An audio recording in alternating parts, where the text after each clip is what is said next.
to go up there, have like clothes.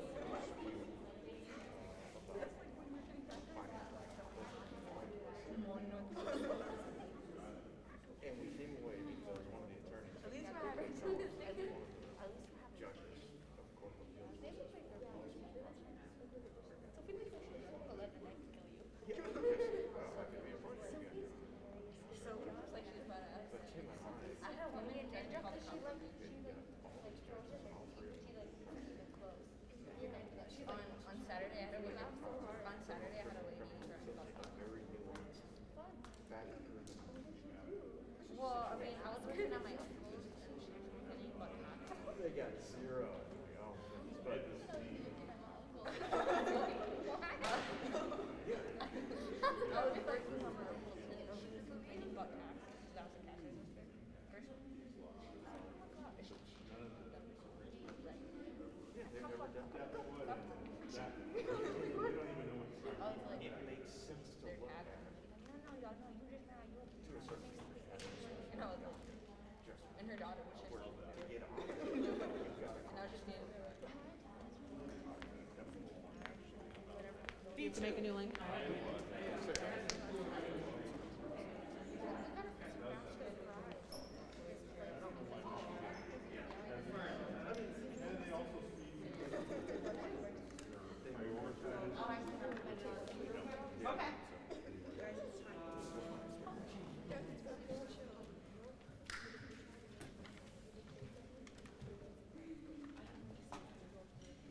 Do you stay up here the whole time? No.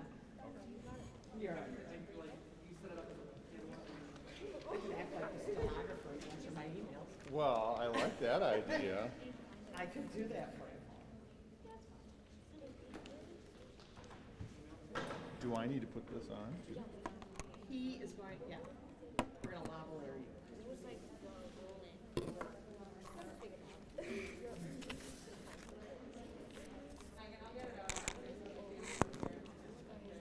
Okay.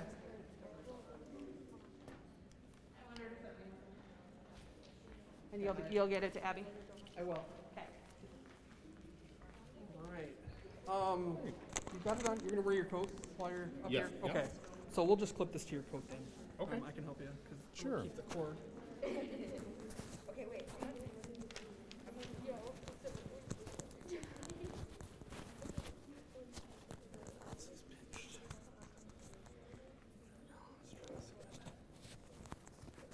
And then when you sit, just kind of brush the cord inside your jacket there. Oh, okay. And you could, Can I clip it or? yeah, as long as you don't have a phone on the same side. Yeah. Your phone's right there. Yep. Okay, perfect. Yeah, then it should be good. Okay. And I'm listening too, so if something happens, I'll let you know. Okay. Okay, guys, okay. Yeah, and just give me a quick count to 5. 1, 2, 3, 4, 5. Good. Okay. Perfect. It is not going to go higher because it is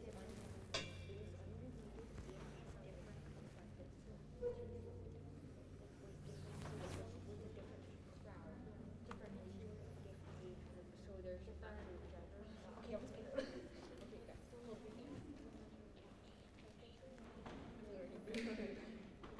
And he wasn't even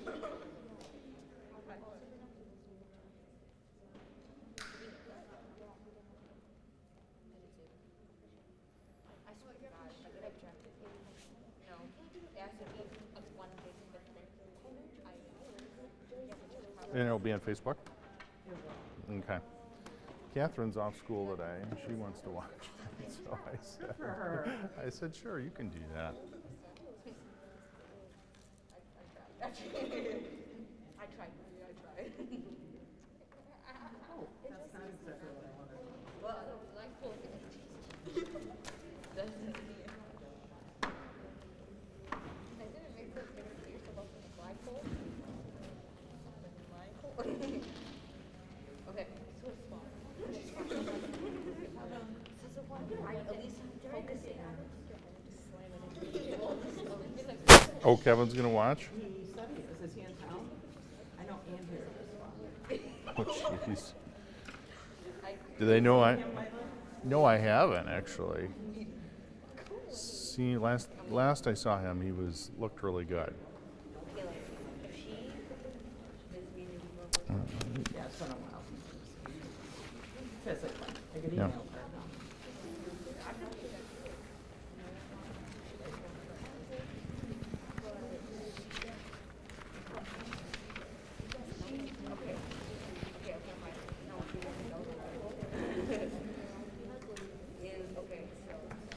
Are you ready to start with your trial? Yeah, we can do that. Do you want me to walk off and then come back on? Yeah. Okay, guys, we're going to start the pre-trial. Okay? So we're going to call to order the court. So if you, at this stage, you don't have to stand. True? They should stand, yeah. Oh, you should stand. So I'll just do it. All right. Come on in. Please. The Corpus Christi Circuit Court is now in session. Honorable Paul Kraus is presiding.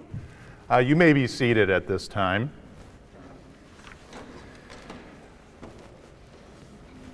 Court is now in session. It's my understanding, counsel, there is a pretrial motion to be considered by the court. Plaintiff, are you ready to proceed at this time? Yes, Your Honor. All right. You may approach. Defense, are you ready as well? Yes, Your Honor. But we're the plaintiff. They're the defense. Yeah. All right. So plaintiff, then, are you ready to proceed? Yes, Your Honor. Okay. And defense as well? Yes, Your Honor. All right. So plaintiff, I'll have you approach then and take 2 minutes to state your position on this matter. Thank you.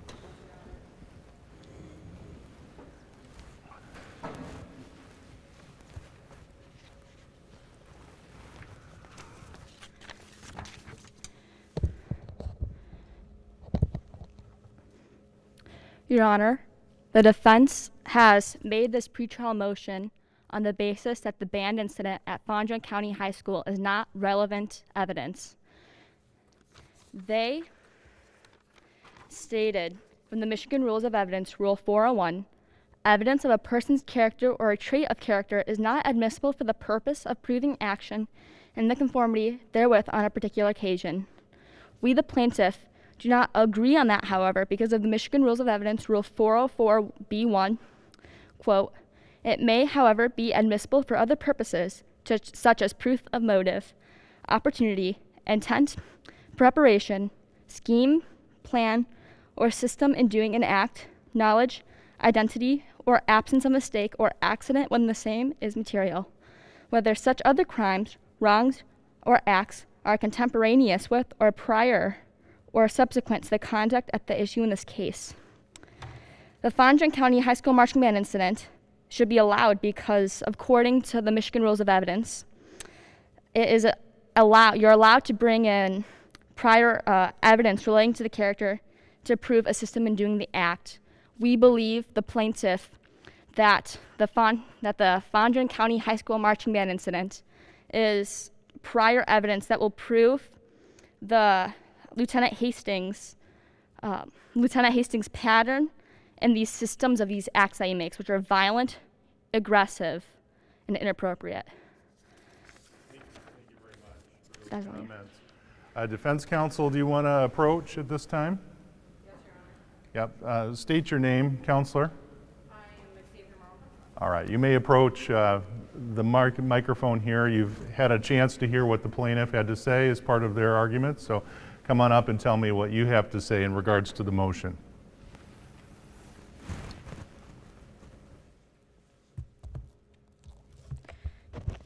Your Honor, the defense has brought up this pretrial motion based on the fact that the Fondren Town band incident is irrelevant and adds no character evidence or evidence related to the case and brings up a pattern or a motive to what Harley Hastings did in this incident. We think that with there's no pattern. So in the band incident, there wasn't, it wasn't the same crowd, age group, people, even the weapons or tools he used were not the same. And so we do not believe it's relevant or adds anything to the incident or case or present. Okay. Your Honor, I have no further. Thank you. Thank you very much. I have no other questions for the two of you. I've had a chance to read the written argument on this matter. You can take your seat again. Thank you, sir. I've had a chance to read the written argument on this matter. I'm well apprised of the issues, very well written by both sides, a very creative argument in this particular case. I routinely work with 404B motions, but I had to do some additional research on the matter to make sure that we get to the right conclusion here today because of how well this was argued by both sides. Not an easy question.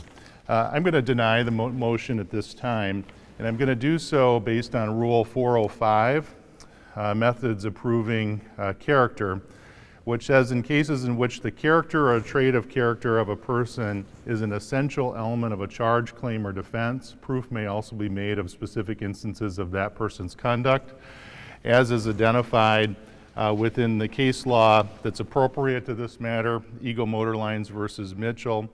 The question of whether there's actual or constructed knowledge of an employee's incompetence or unfitness before the employer, before they become liable for the negligent hiring or retention of that employee. This, I think, is an essential element in a piece that will need to be proven here today as part of this case. So as a result, I'm going to actually deny the request, even though it was well argued and well stated. Thank you very much.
Nice job.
you ever see one of these? I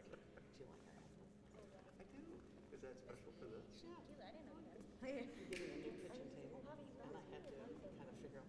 No, that was a joke, but actually, So when it it's was really done, I thought, oh my gosh, it's our emblem. Perfect. I know it. About 4 foot thick. Arms are slightly hard too. We've got one now that we can drop on like film, but it's like 25 years old.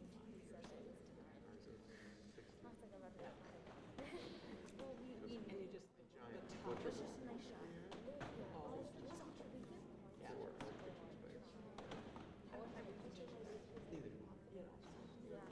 that was the only art.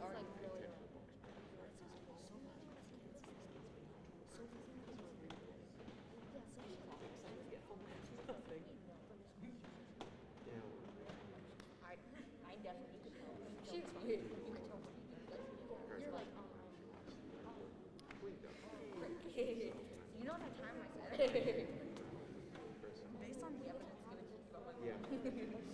Probably gonna hire you to someone just. Guys, what you want to do? I'm gonna see what I can do. And we are not home. Oh yeah, I brought everything. Basically.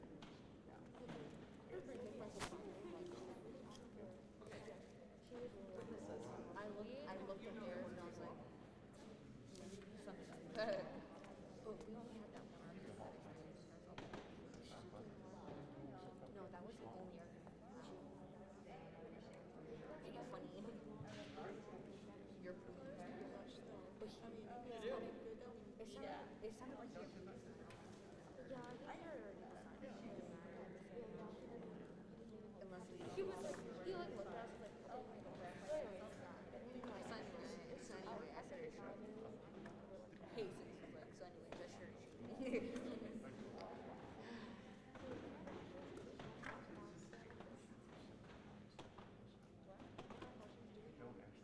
Yes, I kept them. Literally, they're not I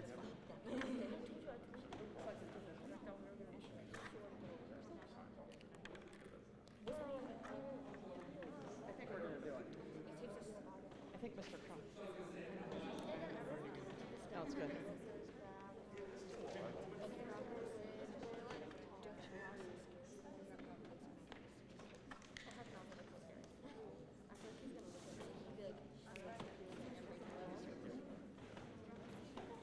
Yeah, I thought you'd get that joke. Or maybe not. What was it? It was a reference to kind of. It was from.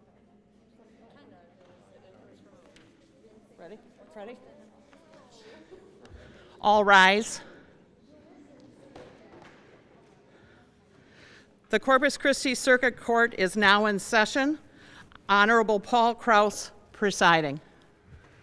Thank you very much. At this time, I would call the case of Joey Stiles, plaintiff versus the mall at Raymond Rose, 87-721438-XL. We are now in session. Plaintiff, are you ready to proceed with the case here today? Yes, Your Honor. Any additional pretrial matters to resolve at this time? No, Your Honor. Defense, are you able to proceed at this time as well? Yes, Your Honor. Any additional pretrial motions or issues to resolve at this time? No, Your Honor. Okay.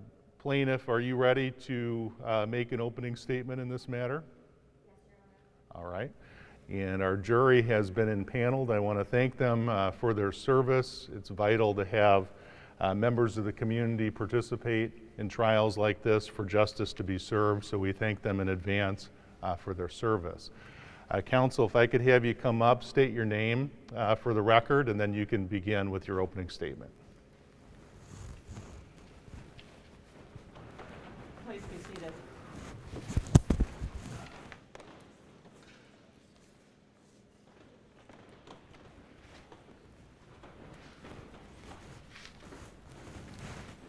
My name is Sophia Skirbeck. Good afternoon, jurors. Welcome to the courtroom. You are here today to judge whether the mall at Raymond Rose could have reasonably known or anticipated its employee, Lieutenant Harley Hastings, extreme and violent actions, or if she acted irregularly in an unpredictable way. Initially, It would seem that an employer is responsible for themselves, meaning that the mall is not responsible for its employees' actions. That is not the case here. To be able to properly judge this trial, you must know all the facts. 1. Joey Stiles, an elderly woman, enjoys going to Raymond Rose Mall to walk. 2. Yes, she did park her car in a reserved parking spot for Dean's doggy daycare. But it is important to note that the mall was not open yet, so there was no need for the parking space.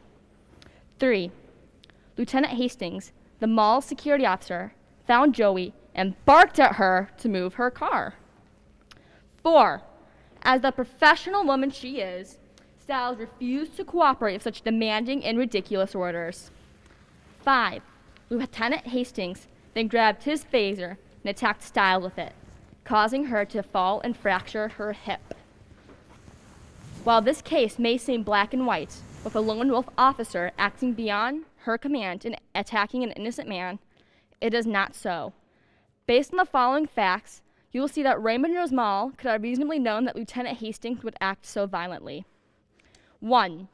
Bobby Bantry, Lieutenant Hastings' former employer, had known about their tendencies and even faxed his worries to Morgan Marple, the manager of Raymond Rose. 2. Morgan had gotten numerous complaints about Lieutenant Hastings, but never reprimanded her for them, claiming that it was white noise to her. 3.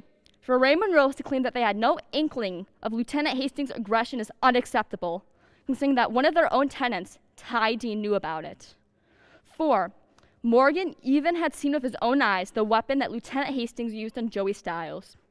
Morgan knew that Lieutenant Hastings owned a weapon of such destructive nature. I am sure that as esteemed jurors, you are probably thinking, was Lieutenant Hastings provoked by Stiles? According to one of the witnesses, Joey Stiles never put his hands on Lieutenant Hastings in a violent way. Ladies and gentlemen, Joey Stiles was zapped with 50,000 volts of electricity, all because of a simple and minor parking issue. Lieutenant Hastings' dangerous and vicious actions were completely predictable. Any person with common sense could have reasoned that an issue like this would occur. Lieutenant Hastings was obviously unfit for the job, and Morgan Marple should have known that, but hired her anyways. That is all, Your Honor. Thank you, Counselor Skirback. I appreciate those comments. Defense, who will be making an opening statement for defense? All right, Ms. Skirback, you can head back there. Ms. Dischinger, correct? All right, Ms. Dischinger, Counselor, you can approach.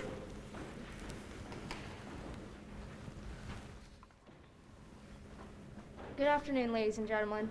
My name is Lauren Dischinger, and the defense team and I are here representing the mall at Raymond Rose.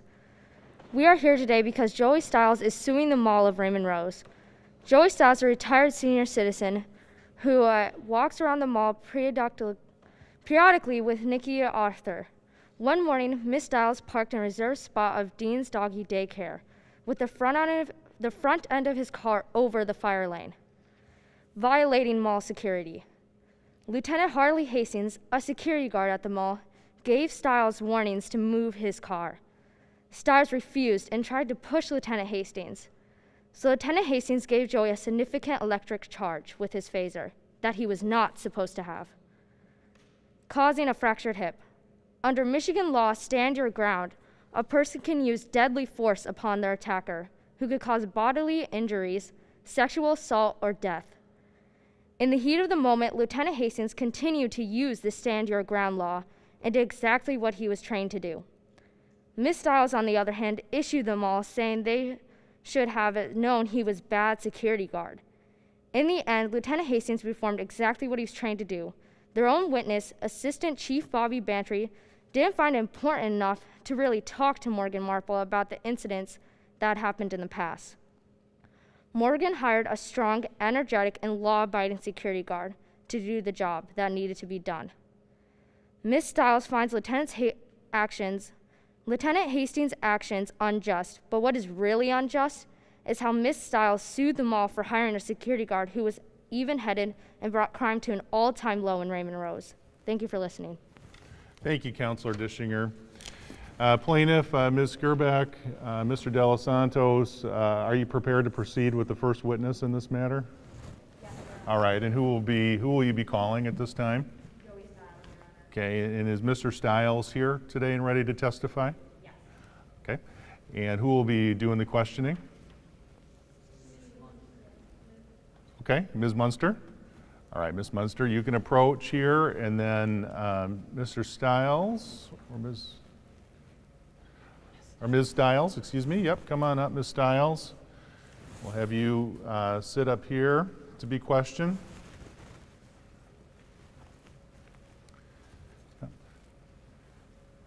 Yep. There you go. Gotcha.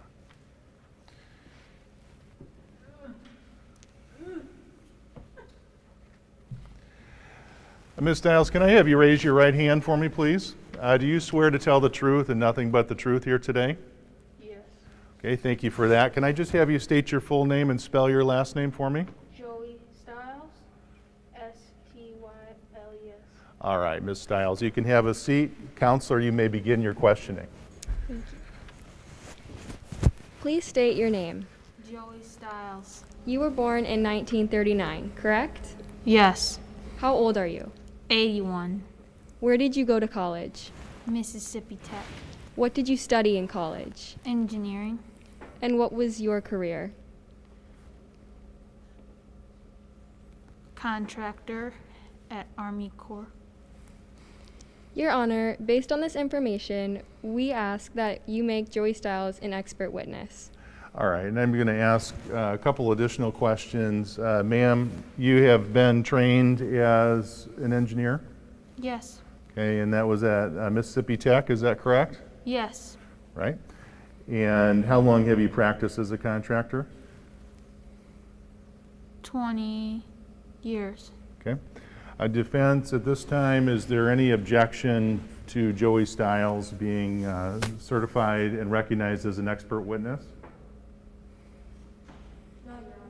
Okay, seeing no objection, the request is granted and Joey Stiles will be recognized as an expert witness at this time. Thank you, Your Honor. What was your purpose for going to the Raymond Rose Mall on April 17, 2020? To walk. Are you a mall walker? Yes. Do you walk with others? Yes. Please explain your side of the story. I was walking with Nikki Arthur when I was approached by Lieutenant Harley Hastings for my parking. I refused to move my car because the mall was not open at the time, and due to this, Harley Hastings decided to tase me with 50,000 volts of electricity. Do you know Lieutenant Harley Hastings? Yes. Please explain who she is. She is a fork in the butt with a potentially dangerous weapon. Did you tell others, such as the mayor or city council, that you disliked Hastings' security? Yes. Were you drinking on the morning of April 17, 2020? No. I don't know why you think that. You probably smelt my maltodextrin. How did you get to the Raymond Rose Mall on the day in question? I used my car. And you said it was before hours at the mall when you parked? Yes. Do you remember parking your car in the fire lane? No. Why were you stopped by Lieutenant Harley Hastings? For my parking? Did you call her a RoboCop? No, I called her a rent-a-cop. Did the mall's actions to hire Hastings hurt you? Yes. How so? I now have a fractured hip, as you could see as I was walking in, and I am mentally hurt. So just to clarify to the jury, Lieutenant Harley Hastings zapped you with 50,000 volts of electricity, all because you refused to move your car. Yes. Your Honor, I have no further questions, but reserve the right to call upon this witness later. All right, thank you very much. Ma'am, I'll have you have a seat then and allow the defense at this time to do cross-exam. Ms. Dischinger, will that be you? Yes. All right, then I'll have you approach.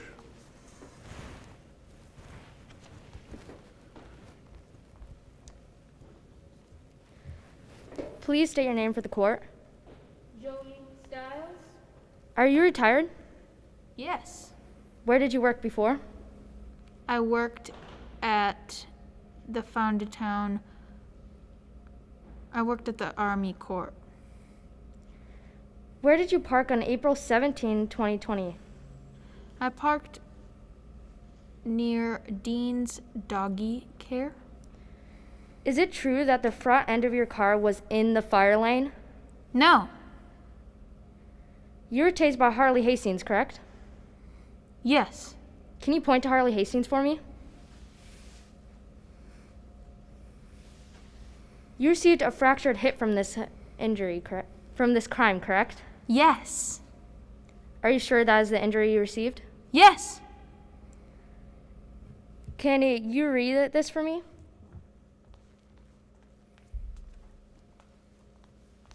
Counselor, why don't you go ahead and show that to the plaintiff before you show it to the witness, what you're going to be referring to.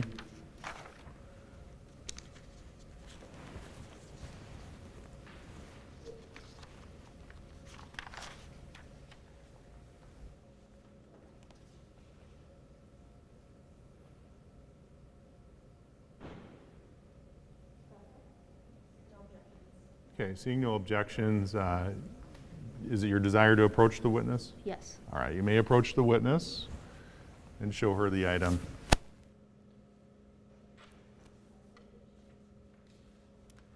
I hit the ground hard, breaking my hip.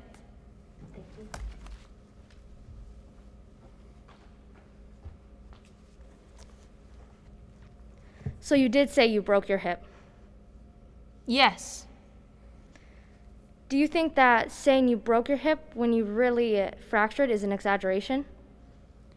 Yes, a little bit. So you did say you broke your hip, not fractured, correct? Yes. Do you think that what Hastings did was correct in this situation? No. You parked in the wrong spot that you've been told to not be parked in the past, correct? Yes.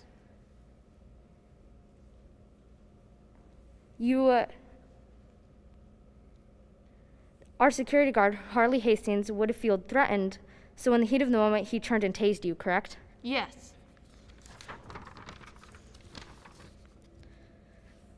So you have stated that you have exaggerated about breaking your hip when you really fractured, and you could have maybe exaggerated about how Harley acted. He was correct in the situation, and now the mall is being sued for his just actions. Your Honor, I have no further questions, but I reserve the right to bring this witness up at a later date. Understood. You may be seated. Counsel for the plaintiff, is there any additional questions you have on redirect at this time? And for the sake of time, you'll be limited to the questions that were asked by defense. But you're welcome to come up and ask questions within that area of inquiry.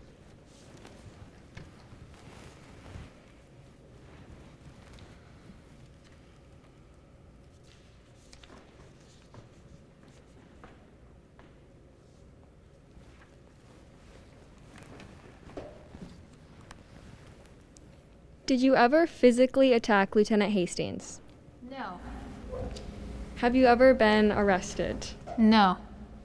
And on the day in question, did Dean himself ever ask you to move your car? No. Your Honor, I have no further questions. Thank you for that. If there's nothing else for this witness, I will excuse Ms. Stiles. All right, Ms. Stiles, you're excused at this time. Plaintiffs' counsel, do you have any additional witnesses to present today? Yes, Your Honor. All right. Is that witness here as well? Yes, Your Honor. All right, have that witness approach. And then I'll have counsel who will be doing the questioning to come up to the podium. Can I have you raise your right hand for me, please? Do you swear to tell the truth today? I do. Okay, thank you. If I could have you sit down and state your full name and spell your last name. Harley T. Hastings. Hastings. All right, counsel, you may begin. Please state your name. Harley T. Hastings. You used to work at the Raymond Rose Mall, correct? Yes. Before working at the mall, what were you? I was a police officer. While working at the Raymond Rose Mall, who was your manager? Morgan Marple. Do you own a phaser? Yes, I do. Have you ever brought that phaser into work at Raymond Rose Mall? Yes. Did Morgan know that you owned a phaser? Yes. Did you send a memo to Morgan asking if you could get phasers? Yes. Have you always used the same security methods while working at the mall? Yes, I have. Did you get complaints about your security methods? Yes. Who has complained about you? Some of the other security officers, some business owners, and some mall walkers. Did Morgan Marple know that you got these complaints? Yes. Did Morgan seem to care that you got these complaints? No. What are some changes that she allowed you to make while you were working at the Raymond Rose Mall? She allowed me to change the uniform and make an oath. Would you say that the mall is using you as a scapegoat? Yes. How so? Well, I'm being casted out like a lone wolf while Morgan is sitting there pretending that she had nothing to do with it. When you worked at the police department, was there an incident with the Fondren County High School? Yes. What was the incident? Well, it was after they had a big win and all the crowds were getting really rowdy, and so they all gathered onto the field. And I thought it was a great idea to bring out like the tear gas and the rubber bullets, which work really great with crowds. And I started using that with the crowd. Do you believe that your use of tear gas and rubber bullets was a big deal? No, not at all. Do you believe that it was a big deal that Rags, the dog who was the school mascot, was killed? That dog? Nah. What did the band incident, which you caused, result in? It resulted in some coddled babyish kids getting broken ribs, wrists, and concussions. Your Honor, I have no further questions at this time, but reserve the right to call upon this witness later. Understood. You may be seated. Defense counsel, do you wish to make any cross-exam questions? Yes, I do, Your Honor. All right, you may approach at this time.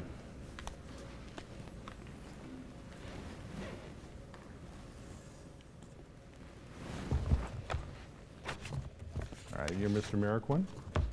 Excuse me? You're Mr. Merriquin? Yes. All right, you may proceed then at this time. Please state your name. Harley T. Hastings. How long have you been in law enforcement? I would say about maybe like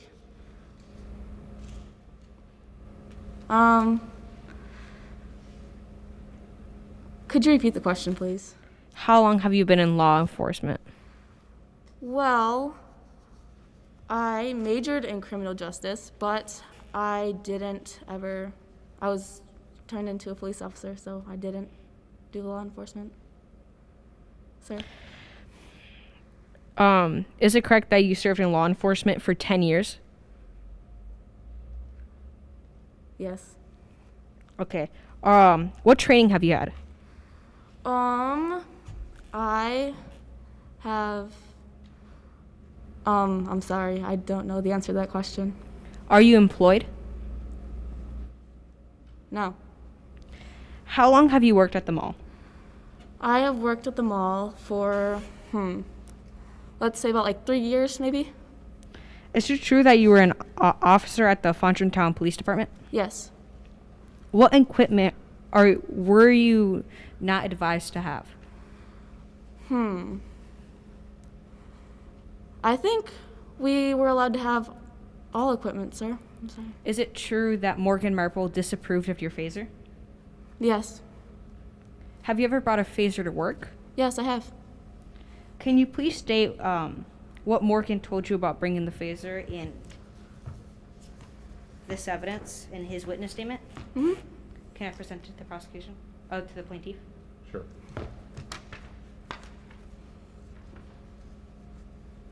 Can I have you restate that question again? Can I have you read what Morgan Marple told you about bringing a phaser? Okay. And you're going to show that to counsel? Yes.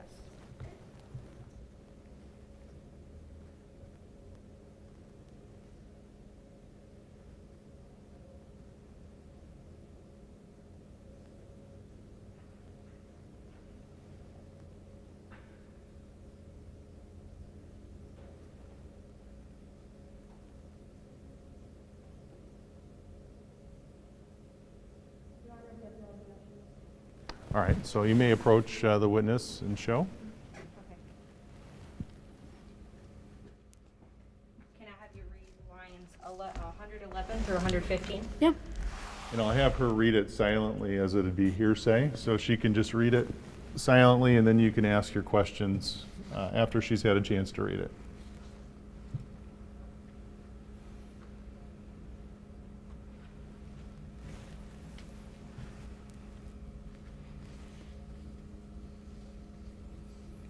Okay.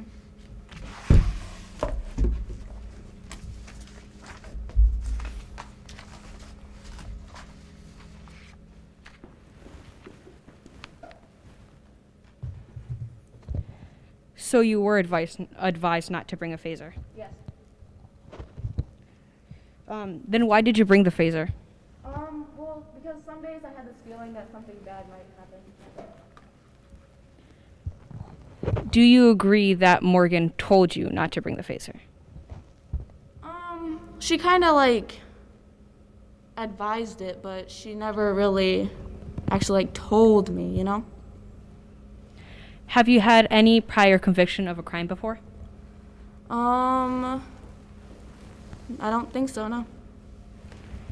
Did you give Joey Styles any warnings to move his car? No. Have you had problems with Joey Styles before? Yes. Joey pushed you, correct? Yes. Did Joey fracture his hip? Yes. How do you get along with Joey Styles? Well, so we don't really get along so well, but yeah. Your Honor, I have no further questions, but I reserve the right to bring up this witness at a later time. Okay, thank you very much. Plaintiff's counsel, any additional questions for this witness? Yes, Your Honor. All right, you may come up to the stand then and ask those questions.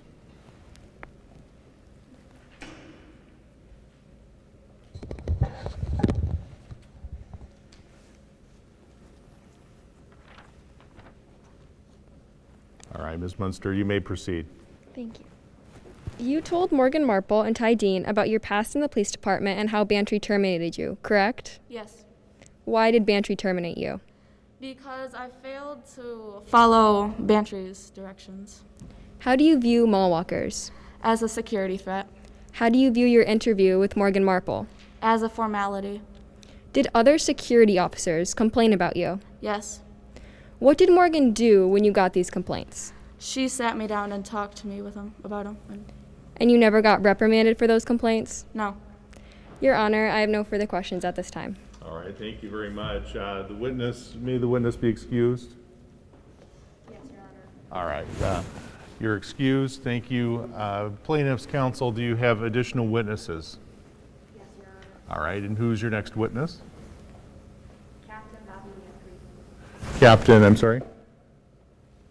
Bobby Bantry. Captain Bobby Bantry. Bantry, okay, Captain Bantry. Is Captain Bantry here? Yes. All right. So Captain Bantry, I'll have you approach, please.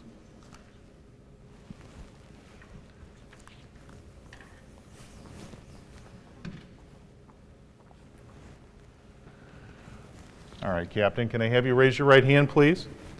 Do you swear to tell the truth, the whole truth, and nothing but the truth? All right, I'll have you take a seat, and if I could just have you state your full name and then also spell your last name. Bobby Bantry. Bantry. All right, and counsel?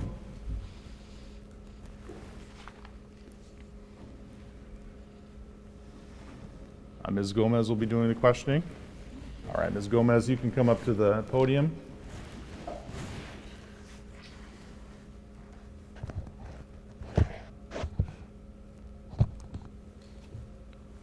Please say your name to the court. Bobby Bantry. You are Assistant Chief of the Fondren Police Department, correct? Yes. Lieutenant Hastings used to work for you, correct? Yes. Was there an incident with the Fondren County High School? Yes, there was. Can you explain the incident? Yes. The band got kind of rowdy, so Captain Finch asked me and others to calm everybody down. We were doing okay for the most part. The band director and the PA announcer was asking everybody to calm down. Next thing I know, Hastings tossed tear gas. I wasn't even prepared. And everybody was running in all directions. Finally, my eyes cleared up, and I saw Hastings aiming at band members. I didn't even know the Shelleys were beanbags. Captain Finch was no help. He kept pointing and yelling, "Get that one over there, get that one over there." I even bet Rags got nailed by one of the bags, too. Was there a newspaper explaining the marching band incident? Yes. Your Honor, may I present the evidence to the witness? Sure. Again, I'll have you, as a courtesy, show counsel exactly what evidence you wish to offer to the witness.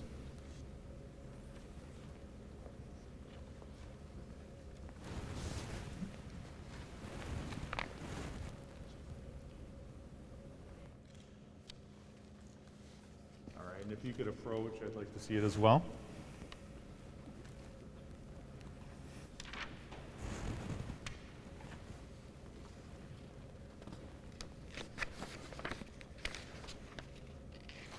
All right, here you are.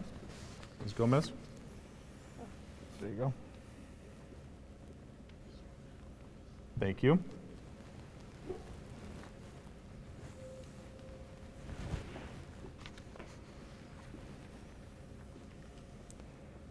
When was the newspaper released? September 28, 2019. According to the newspaper, a child got a concussion and some kids got broken bones. Do you agree with that statement? Yes, I do. So children were harmed because of Lieutenant Hastings' violent actions, correct? Yes. Did you mention the marching band incident to Marple? Yes, a little. I didn't have enough time to explain fully. Did you fax over relevant information to Marple? Yes. What was the relevant information? The only thing that I can find was a termination letter and an exit interview, but there was a missing page from the exit interview, but I sent it in 30 minutes later. Did this information include the marching band incident? Yes. Did Marple tell you to fax over any relevant information? No. Yes, sorry. Did Morgan seem interested in what you were saying on the phone about Lieutenant Hastings? No.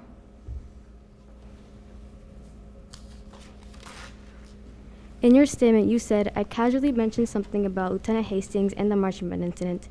Marple had no idea what I was talking about. Is this true?" Yes. You said in your witness statement, "I could see her doing something like that," correct? Yes. Were you referring to Lieutenant Hastings? Yes, I was. Do you think the Styles and Lieutenant Hastings problem could have been predicted? Yes. Did you know Lieutenant Hastings was a violent person? Yes. Did Lieutenant Hastings show a pattern of acting out in violence first? Yes. Did Lieutenant Hastings have a history of getting upset over parking violations? Yes. Did Lieutenant Hastings seem to have post-traumatic stress disorder? Yes.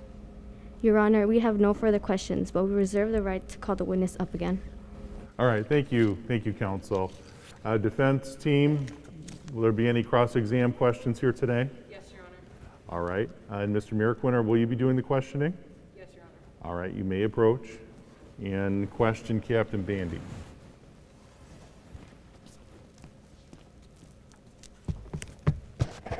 Please state your name for the court. Bobby Bantry. Please state your occupation. I am Assistant Chief at the Founder Town Police Department. You worked with Harley Hastings at the police department, correct? Yes.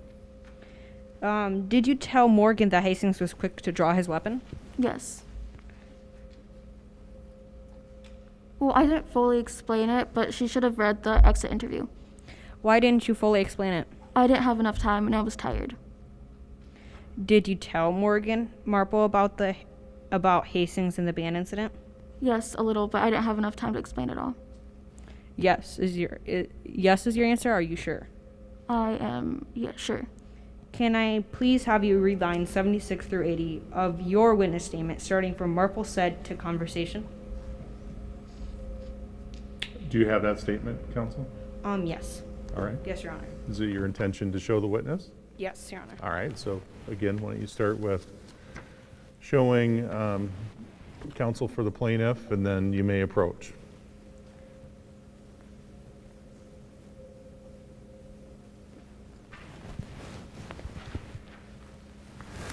There will be order in the courtroom. No talking, please. Thank you.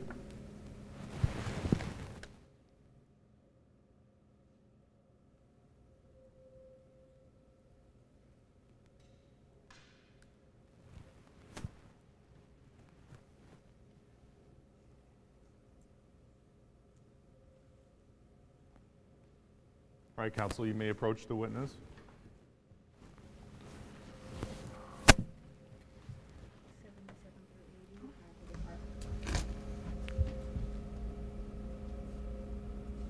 Can you read it out loud? Yes.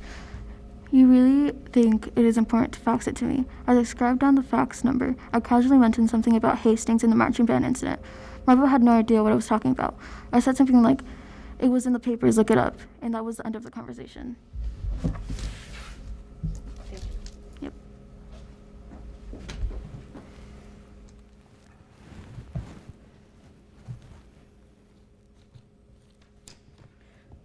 So you only casually mentioned the band incident to him, correct? Yes. Do you think that Harley Hastings had a passion for law enforcement? Yes. Has Hastings ever not followed orders given to him? Yes. Do you think that Hastings took his job seriously? Yes, I did.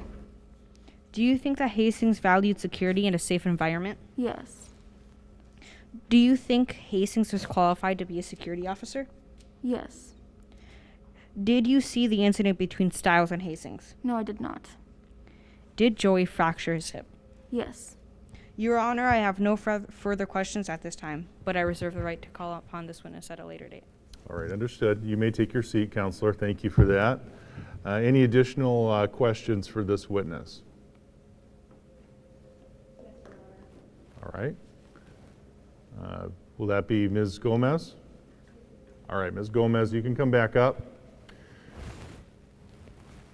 to the microphone. I think the microphone may have moved a little bit, so I'll have you adjust that accordingly so we can hear you, and then you may begin.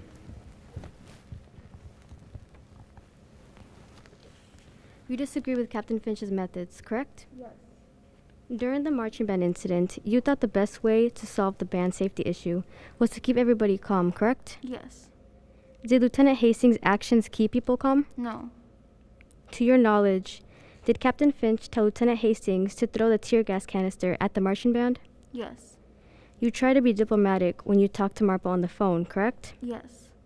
Did Marple tell you that he did not get the fax you sent him, so you could refax it? No.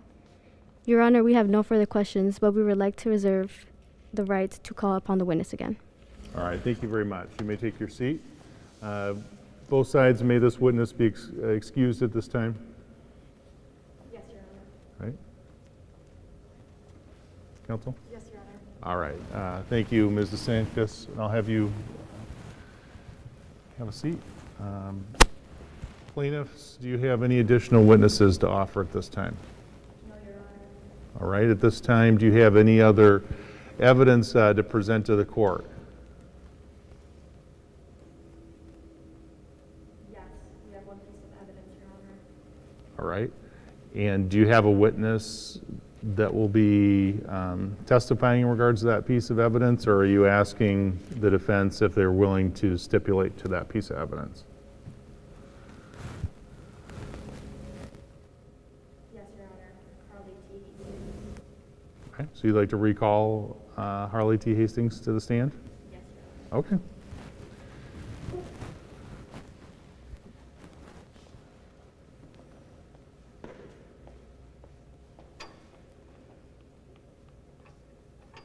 All right, and who will be questioning this witness?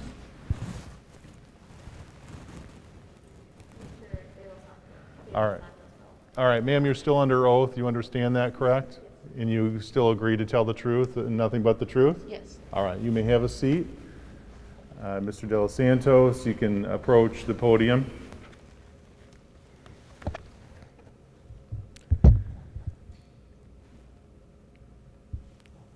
You were terminated from the police force, correct? Yes. Why exactly were you terminated? Because I failed to follow the orders of Bobby Bantry. That is all, Your Honor. All right, is there a piece of evidence too you wish to offer, counsel? Yes. All right, can I see it for a second?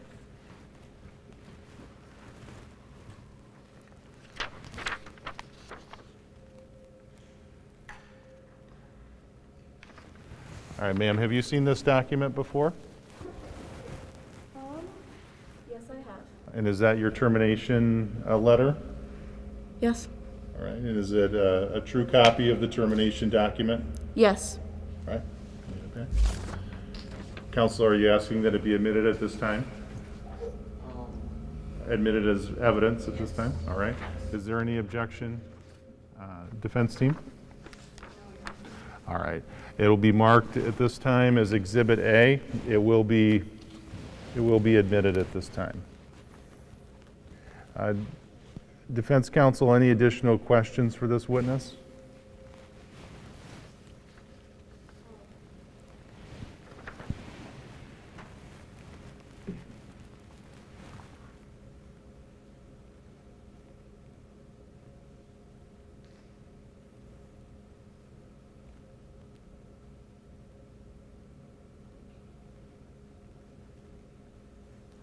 All right, Mr. De Los Santos, you can go ahead and have a seat. And then, sir, you do have a question? All right, Mr. Marquand, you may approach.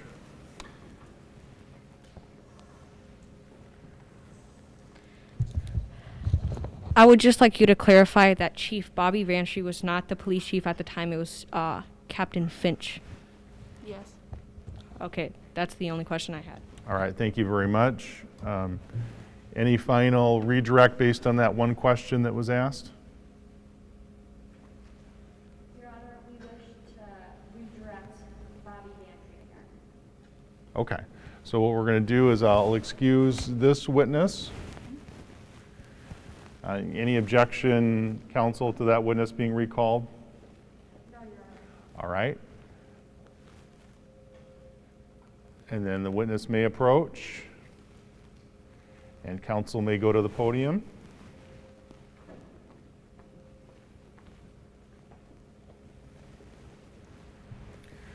Captain, you're still under oath, you understand that? And you still agree to tell the truth and the whole truth and nothing but the truth? All right, you may have a seat. Go ahead, sir. So based on Exhibit A, that piece of evidence, Hastings was terminated because he failed to obey the orders of his immediate supervisor, correct? Yes. Did you fax this information over to Marple? Yes, I did. So Marple said he confirmed that he got that fax over, correct? Correct. So he knew about the reason of his termination, correct? Yes. I have no further questions, Your Honor. Okay, thank you. You may have a seat. Defense counsel, any questions for this witness based on those limited areas? No, Your Honor. All right, then the witness is excused at this time. Thank you very much. Now that that evidence has been tendered, Exhibit A, and the witnesses have been tendered at this time, are you done with your case in chief this morning? Yes, sir. All right, thank you very much. Then, at this time, we are now to the defense portion of the case. Defense counsel, is there any witnesses that you wish to offer here today to testify? Yes, Your Honor. All right, and who is your first witness? Nikki Arthur. Mickey Arthur? Nikki Arthur. All right, and is that witness here today? Yes. All right, can the witness identify themselves? All right, Ms. Arthur, then I'll have you come up, please, and have a seat.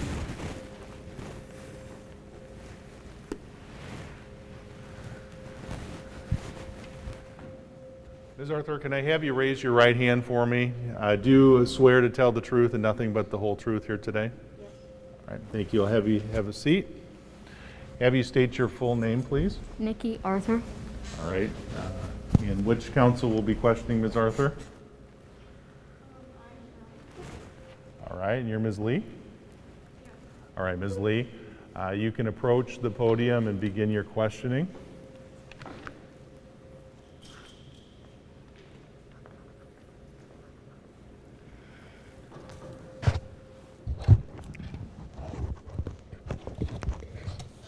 Please state your name for the court. Nikki Arthur. Please state your occupation. I'm retired, but in my spare time, I enjoy walking, reading, and spending time with family. Have you had any previous occupations? Yes, I used to be the proud owner of Arthur's Taste Emporium in Raymond Rose. Is it true that you walk around the mall on a regular basis? Yes, I enjoy being active. Do you walk around the mall with Joey Styles regularly? Yes, he's my walking partner. I enjoy window shopping and being active. Can you tell the court what you observed on April 17, 2020? We were getting ready to go on our walk when Joey Styles went to go get her slushie. When she came back, I smelled alcohol in her drink. We then were approached by Lieutenant Hastings. Then Joey Styles pushed Lieutenant Hastings. Then Hastings phased Joey, which resulted in her getting a fractured hip. Do you think that Hastings used excessive force? No, I think he was doing his job. Wait, can you repeat the question? Do you think that Hastings used excessive force? No.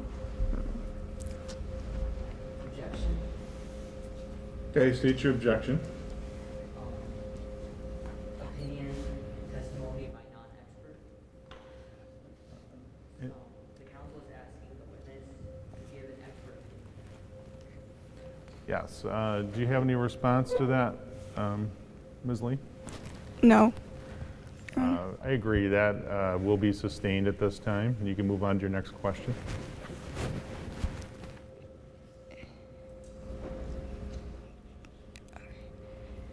Did Joey act aggressively towards Hastings? I think he did act aggressively towards Hastings. So Hastings could have felt threatened by Joey's actions? Yes, if I were in Hastings' shoes, I would also feel threatened. Do you believe that Hastings' actions were just? Yes, I think they were just. He was keeping them all in order. Your Honor. Right. Once again, I object to the opinion, testimony by non-expert. Any response? No, Your Honor. I think she's testifying to her opinion based on the facts that she has personally experienced. So I will overrule that objection. You may proceed, Counselor. Your Honor, I have no further questions at this time. All right. But we reserve the right to bring this witness up at a later time. All right. Thank you, Ms. Lee. The defense has rested at this time with this witness. Is there a member of the prosecution team, or plaintiff's team, I should say, that it would like to ask some cross-exam? All right. And who will that be? Okay. Ms. Kierbeck, you may approach the podium and ask your questions as counsel.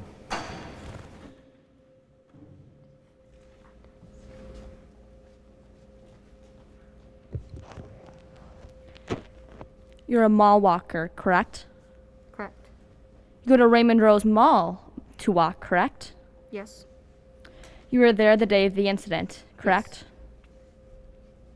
Yes. You used to own Arthur's Taste Emporium at Raymond Rose Mall, yes or no? Yes. You were a part of the mall's merchant association, correct? Yes, I was. When you were a part of the Mall Merchants Association, your approval of Hastings was not determinative, correct?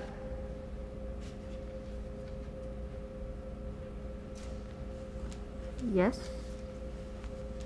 This means that, basically, Marple was the only person who could hire/fire Hastings. Yes. You knew about the incident at Fondren County High School, correct?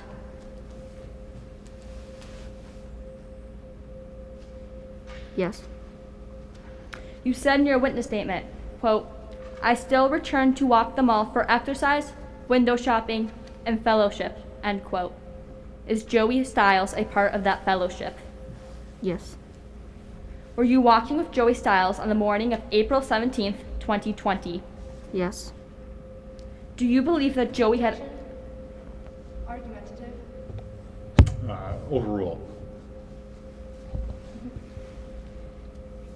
Do you believe that Joey had alcohol in his cup that day?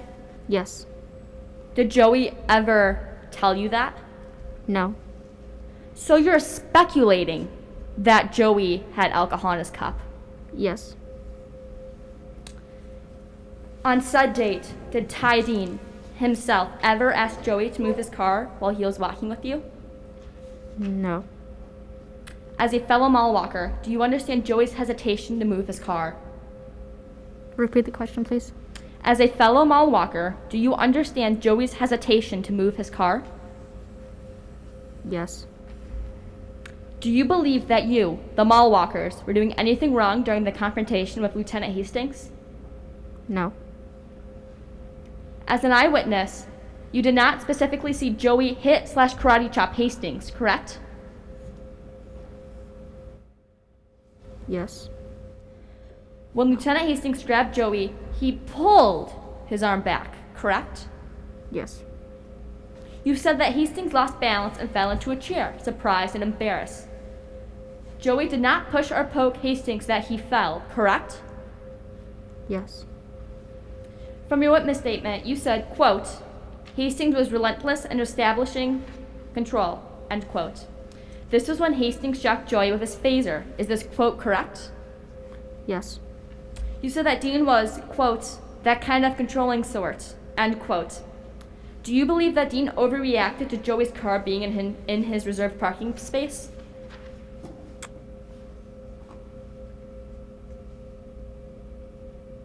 No. You do not believe that Ty Dean was overreacting? Yes, I do believe he does. All right. Your Honor, I have no further questions, but I reserve the right to call this witness up again. All right, thank you very much, Ms. Gearbeck. Is there any redirect questions?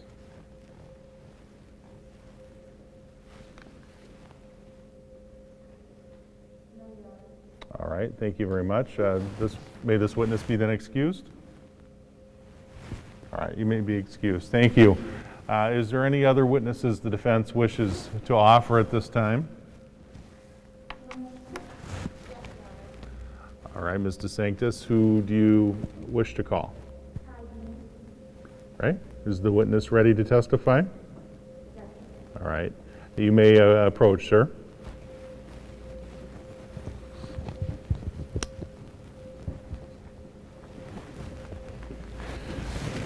May I have you raise your right hand? Do you swear to tell the truth, the whole truth, and nothing but the truth? Yes. All right. Then you may have a seat, and I'd like you to state your full name and spell your last name for the record. Ty Dean, last name Dean. Okay. And who will be questioning Mr. Dean? Okay. Ms. Lee, you may approach.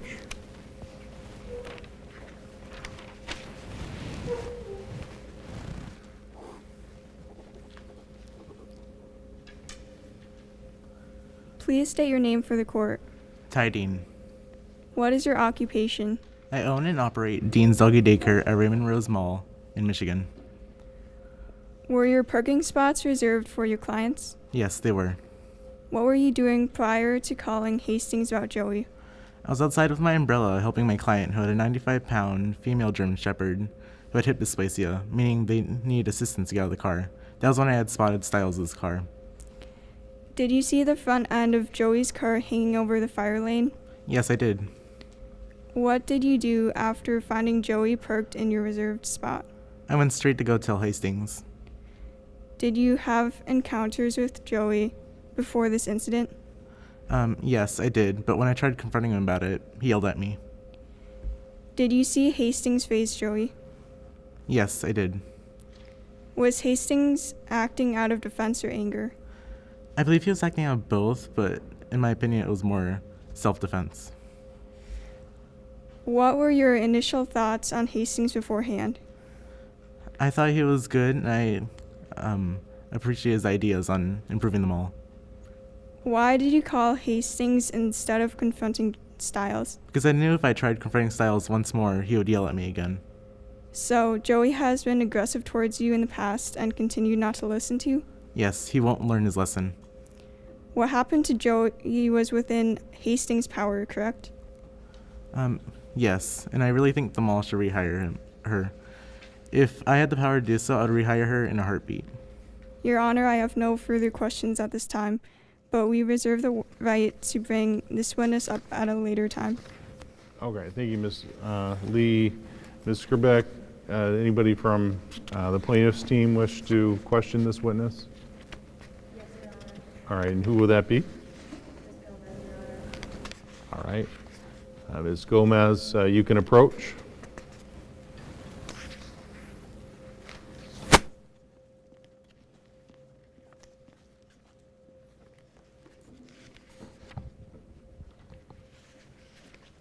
The mall was closed when Joey parked in your spot, correct?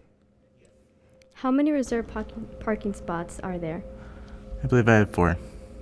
You said that Joey parked in your last spot and you only had one early morning client, correct? Yes, You did not tell Joey to move his car yourself, correct? indeed.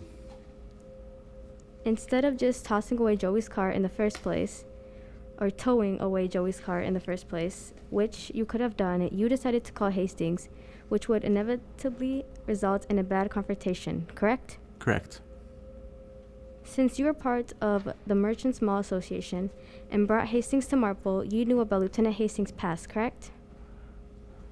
May you repeat the question, please? Since you are part of the Merchants Mall Association and brought Hastings to Marple, you knew about Lieutenant Hastings' past, correct? Yes.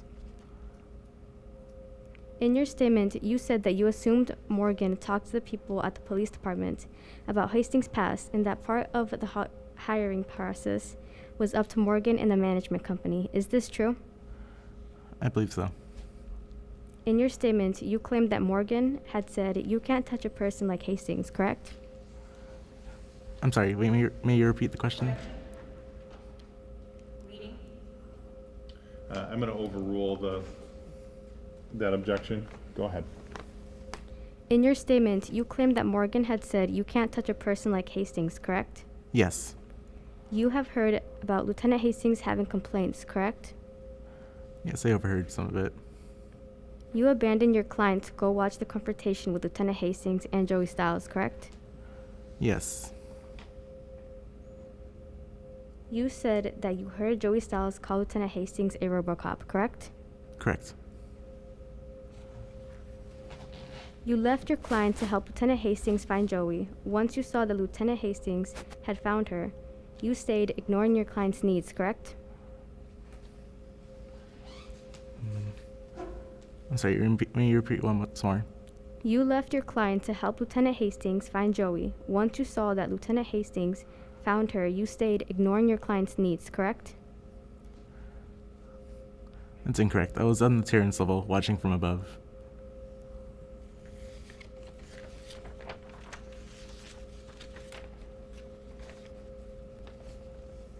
Joey says that you called Hastings a RoboCop. Is it possible that you, furthest away from Joey, could have heard incorrectly?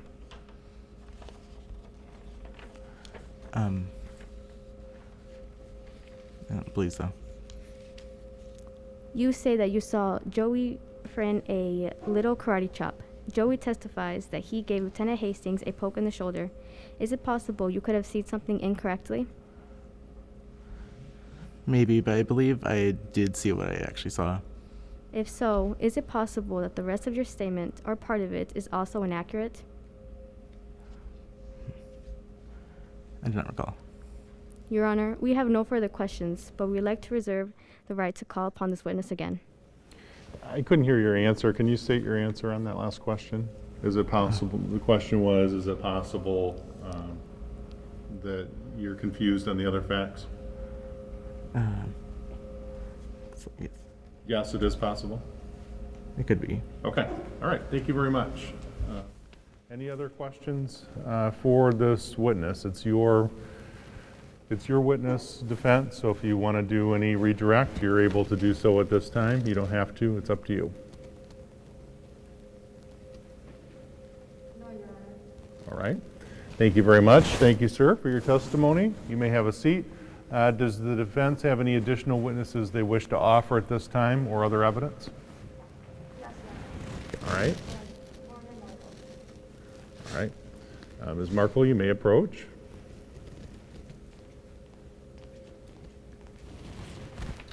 Counsel may come forward as well. Ma'am, can I have you raise your right hand? Do you swear to tell the truth, the whole truth, and nothing but the truth here today? Yes. All right. Thank you very much. I'll have you have a seat, and if I could have you just spell your last name for the record, I would appreciate it. Okay. M-A-R-P-L-E. All right, Ms. Marple. Yep. And go ahead, Ms. DeSanctis. Please state your name for the court. Morgan Marple. What is your occupation? I'm currently the manager at Raymond Rose. When did you start working at Raymond Rose? I started working at Raymond Rose shortly after I moved to Michigan in 2012.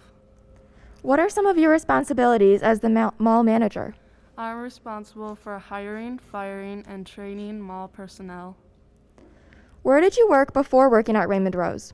I worked at several malls in the New York metropolitan area until I moved to Michigan after I graduated. I even worked my way up to be an assistant manager at Macy's in New York City, and so I have some experience with malls. Your Honor, may this witness be made an expert witness? What would you make her an expert witness in? She has experience as a mall manager. Okay, so expert witness in being a mall manager? Yes. Okay. Any objection? No, Your Honor. Okay, this witness will then be so recognized as an expert witness in mall management. Would you please state how you met Lieutenant Hastings? The Malls Merchants Association found him and presented him to me. How would you characterize Lieutenant Hastings as an employee? I would characterize Hastings as hardworking, observant, caring, and taking much pride in his job. What equipment do you not allow security guards, such as Lieutenant Hastings, to have in order to do his job? The security uniform does not include a taser, a rubber bullet gun, or a nightstick. Did you approve of Hastings' phaser? No, I told him multiple times that it wasn't allowed at work and to put it in his office. Did you think that Hastings was a good security guard before the incident? Yes, he took his job very seriously and brought crime in the mall to an all-time low. What do you think about Hastings' security work? I think Hastings is very great at his job. He is passionate for law enforcement and has helped the mall very much. At any time, was Lieutenant Hastings unprofessional? No, he took his job very seriously. Did you ever receive Lieutenant Hastings' exit interview from Assistant Chief Bobby Bantry? No, but I did receive his termination letter. Did you ever receive information about past incidents from Chief Bobby about Lieutenant Hastings? The band incident was briefly explained to me, but it was never expanded on. I had no idea that it was a big deal. Can you please read lines 56 through 59 of your witness statement?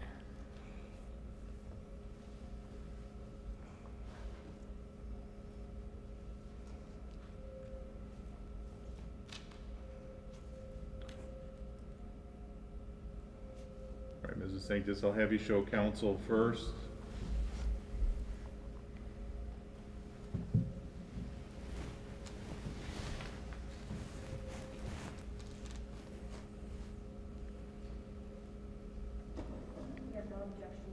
All right, and then I'll have you approach the witness. May the record reflect that the plaintiff's counsel indicated she has no objection to this being shown to the witness to refresh recollection. I don't remember seeing the story about the police confrontation with the Fondertown Country Marching Band, but didn't realize Hastings was involved until the problem with Mrs. Stiles happened. Nothing was ever said about it in my conversation with Captain Finch.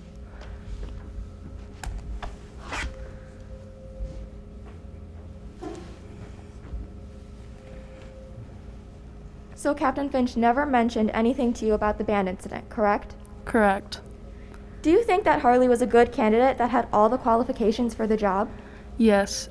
Captain Finch gave him a glowing recommendation, and he checked off all the boxes to be a good security guard. Based on your observations, interview conducted, and information on his job application, was there any reason not to hire Hastings? No, he seemed perfect. Your Honor, I have no further questions at this time, but reserve the right to call this witness up at a later time. All right, thank you, Ms. DeSanctis. Plaintiff's team, do you wish to question this witness? All right, and who will be doing the questioning? Okay, Mr. De Los Santos, you may approach the podium and ask your cross-examined questions at this time.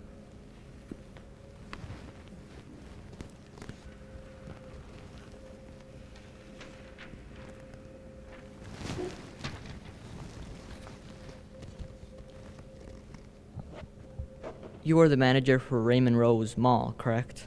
Correct. Lieutenant Hastings was one of your employees, correct? Yes. You're in charge of hiring, firing, and training mall personnel, correct? Correct. Did you personally train Hastings? No. You loathe the hiring process, which you said in your witness statement, correct? Correct. You said, I greatly dislike this part of my job responsibilities in your witness statement. Yes. You were referring to the hiring process. Is this true? Yes. You hired Lieutenant Hastings to lower crimes, yet you allowed people, such as mall walkers, to walk in the mall while it was closed. Is this true? Yes. Are all of your security officers trustworthy and the right fit for the job? Yes. Some of those trustworthy officers complain about Hastings? Yes. Did you get complaints not only from those trustworthy officers, but also from the Mall Merchants Association, correct? Correct. They were the ones who found Hastings, right? Yes. Did you ever reprimand Lieutenant Hastings for a complaint or Yes. punish her? Yeah, Yes? I would sit them down and tell them about what they said. In your witness statement, you said they were like white noise, correct? Yes. When you hired Lieutenant Hastings, you contacted their past employers, right? Yes. His past employer, Bobby Bantry, said that she would fax over important information about Lieutenant Hastings to you, correct? Yes. Did you get those faxes? No. Did you tell Bobby that you did not receive all of her faxes? No. Did you find Lieutenant Hastings to be a bit odd? Yes. Yes. And she always wanted to use extreme forces of violence, correct? Yes.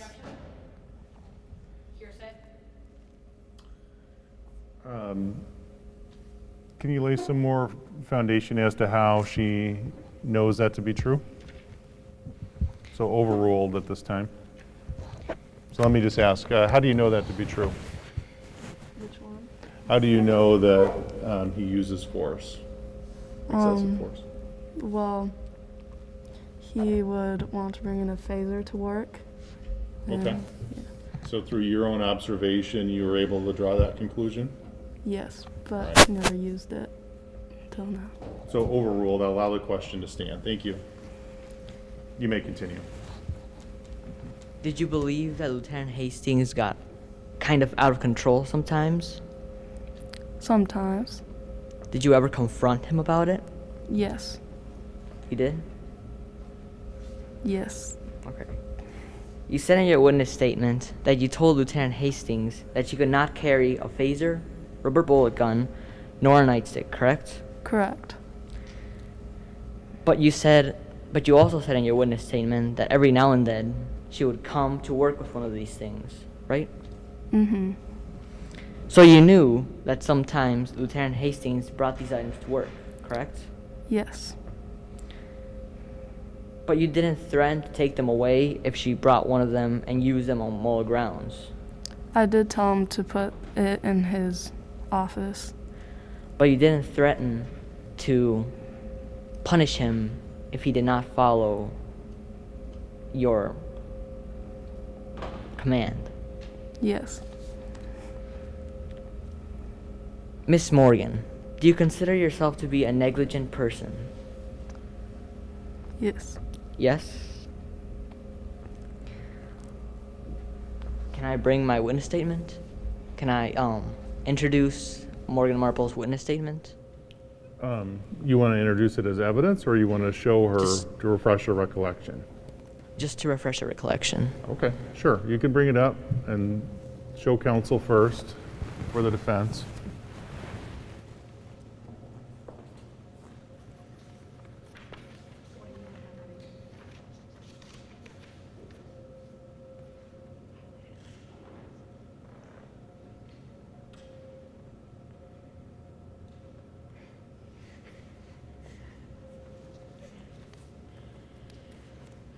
You may approach with the statement.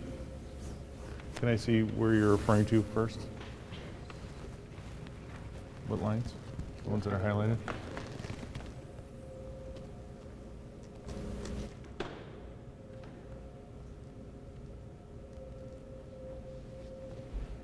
All right. Do you recognize this statement? Yes. Is that your signature? Yes. Yes. Could you please read what is highlighted? So if you're gonna corner me into answering yes, I kept Hastings around after all these hiccups along the road, sue me. Thank you.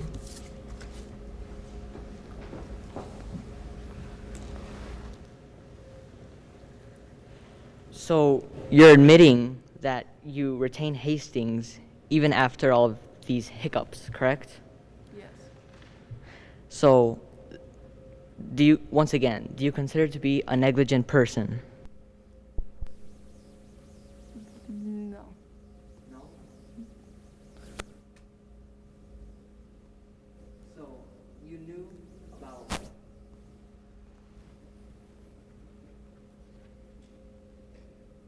Hastings gave you hiccups along the way, correct?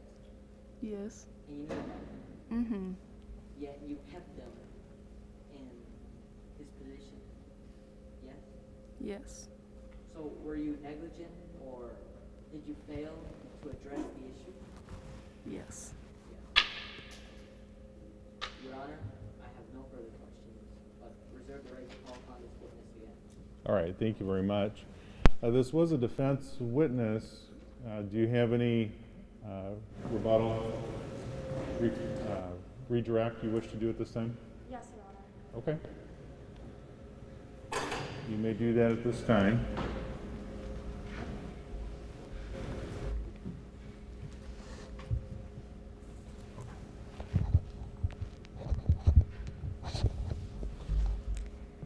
Can you please read line 51 through 52 of your witness statement?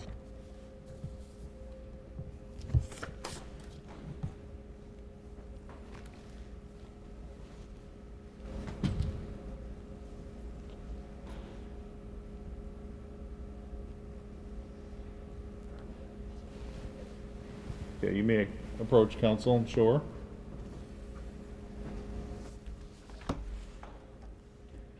Bantry said that Hastings was fine and didn't seem at all interested in talking about him and her.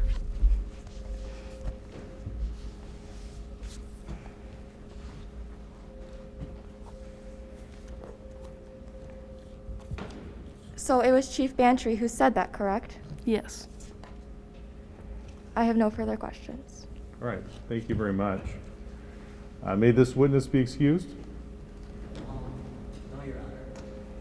May I have the permission to question this witness again? Only on that one question, so you've already had an opportunity to question her. So if you have one additional, or if you have additional questions based on the one question that was asked by the defense team, you can do so. Otherwise, I won't allow it at this time. All right, thank you for that then. Does the defense team have any other witnesses or exhibits or evidence to present at this time? No, Your Honor. All right, do you rest? Yes. All right. So the defense has rested. Plaintiff team, you have the burden of proof in this case. This is your case. You need to prove this case to a certain level. So as a result of that, you are allowed to call rebuttal witnesses if you so desire, because you have the burden of proof. Is there any additional witnesses you wish to call at this time? All right, if you want, you could call this witness here. If you would like to do that, if you had an additional question you wanted to ask her. Based on anything you want. That would be directly responsive to what the defense presented. Would you like to do that? Okay. So I'm going to have you stay here then. I thought that might happen. So I'll have you go to the podium and ask the questions that you have. And you're still under oath.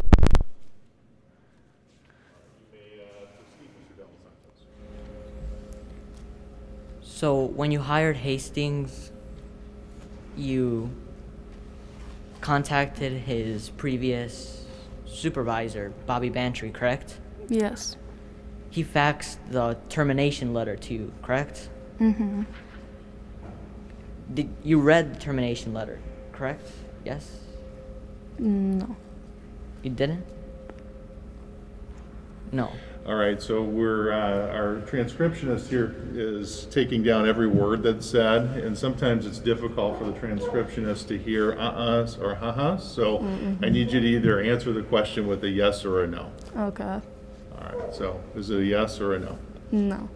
All right, so she let the record reflect she indicated a no. In your witness statement, you said that you got the exit interview, but didn't receive you got the termination letter, but you didn't receive the exit interview, correct? Yes. So, but you did get the termination letter. Mm-hmm. Did you read it? Yes. Yes. Could I have her read the termination letter? The termination letter that's Exhibit A? Yes, Your Honor. Sure.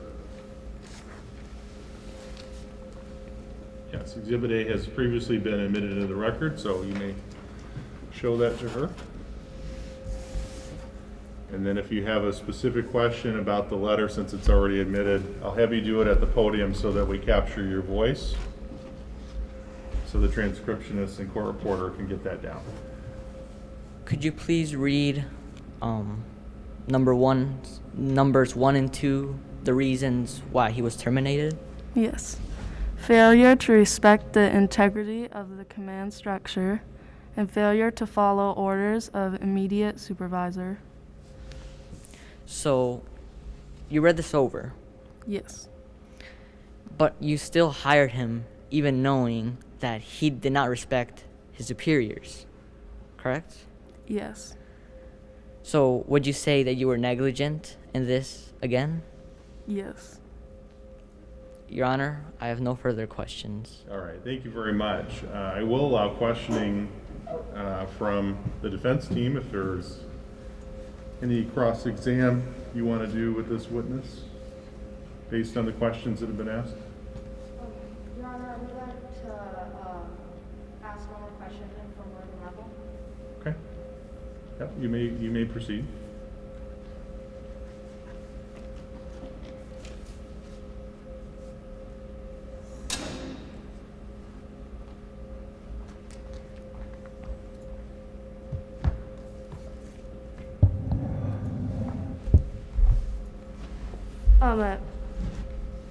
Can you please read 63 through 66 for me?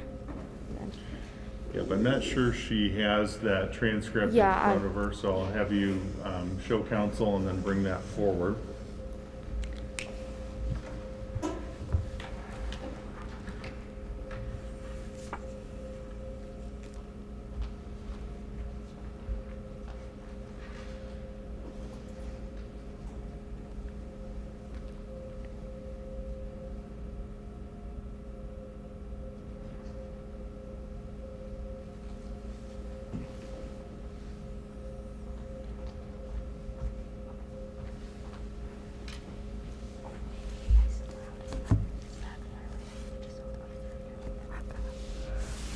Like I said earlier, I went through all of the proper steps in hiring Hastings. She ticked off all the boxes along the way and seemed to be a great fit for what we needed.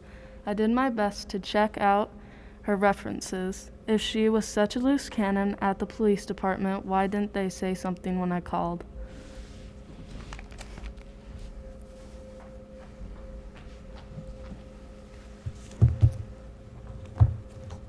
That was from your witness statement, correct?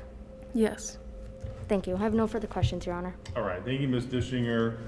Because it's your witness, you're able to ask any additional questions that would be related to what the defense has asked on. So any other redirect you have at this time? I have no further questions, Your Honor. All right, thank you very much. Defense team, is there any, or I should say plaintiff's team, is there any additional witnesses you have at this time or evidence you wish to present? No, Your Honor. All right. And so at this time, both sides have rested? Yes, Your Honor. Yes, Your Honor. All right. So then at this point, we can excuse the witness. Thank you for your patience and testimony here today. You may have a seat. And then I believe we are ready for closing statements. Plaintiff's team, who will be making a closing statement today? I will, Your Honor. All right. Mr. Del Santos, you may approach the podium.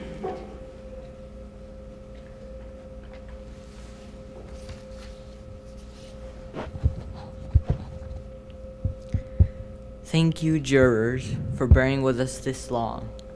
We appreciate your patience and understanding. Now, let us help you review the facts of the case and explain how they will ultimately lead to the conclusion that the mall at Raymond Rose is liable for Lieutenant Hastings' actions.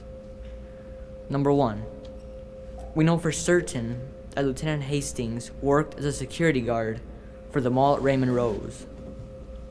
Number 2, Joey reasonably inferred that Lieutenant Hastings was an employee of the mall. Number 3, we know that Joey fractured her hip. These 3 facts are irrefutable. Now, was the mall negligent in hiring and retaining Hastings? Yes, it was. The mall was well aware of Lieutenant Hastings' inclination towards violence, as clearly demonstrated in his previous conduct, and had received many complaints against Hastings as well. The mall at Raymond Rose knew that Lieutenant Hastings was not suitable for the job, yet, because she was of benefit to it, was neglectful and ineffective in dealing with the issue. This resulted in the injury of an unfortunate senior over a parking spot. We've also heard from Morgan herself that she was negligent in hiring and retaining Hastings. Now, I urge you to consider these simple facts to rightfully determine that the mall's negligence resulted in the needless injury of a customer. It is your duty to bring this organization to justice. Thank you very much, Mr. Del Santos. Defense counsel, do you wish to make a closing statement? Yes, Your Honor. All right, who will be making that statement? I Okay, you may approach Ms. DeSanctis.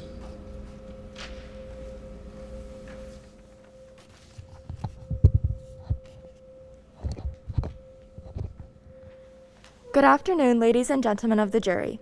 My name is Kayla DeSanctis, and the defense team and I would like to thank you for your time and patience here today. The plaintiff has done their job saying that the mall at Raymond Rose should not have hired Hastings, but this is incorrect. Morgan Marple was briefly informed of prior incidents, but the situation was never elaborated or explained by Miss Bantry, who thought the situation was insignificant. Miss Marple was told that Hastings was fit for the job. She said herself that Hastings checked off all the boxes. Hastings' security plans impressed many, and he took his job very seriously. Hastings seemingly never used force to carry out the rules. He instead used techniques to scare straight by taking fingerprints and photographs.